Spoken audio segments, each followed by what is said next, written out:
cash crunch episode, you know, still living with us, so to speak. But in terms of, you know, where he seems to be missing it, if he says that there is so much cash that had been released, then where is the cash? What do you think he needs to do differently?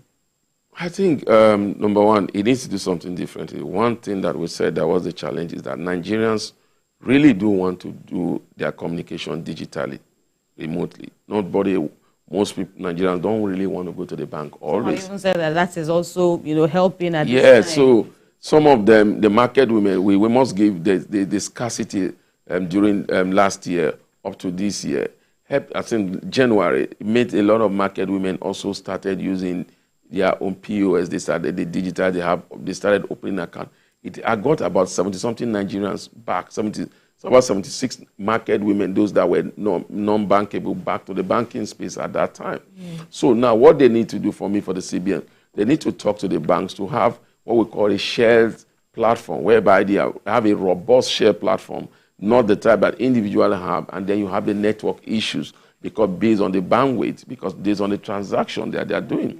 So we need to improve that space, and I think that's what the CBN should always work on. Like before the NIRA Scarcity came in, before the Emefiele issue came up, when he was the governor, we said it, and I said it on your program, that the first thing you do when you want to come up with a policy that is going to be cashless driven, you must make sure you have the infrastructure to drive that. So for me, I think that is basically what the CBN should be doing.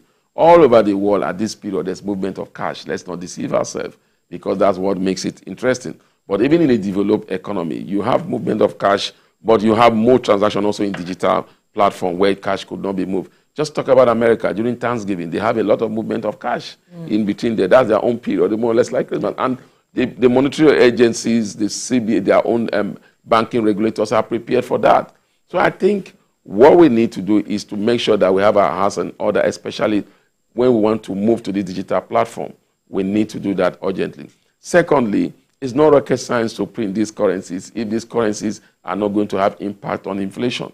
And remember before us, the former CBN management said I have 2-point-something million, I think 2.7 million out of circulation. And when they came up with the NIRA policy, they got almost about 2-point-something back. It was remaining 900 million. Now, presently, the current CBN government say we have about 3.1 trillion in circulation. So there is a problem. Who is holding this cash? It's not rocket science to know. But is the 3-point-something even enough from what you see?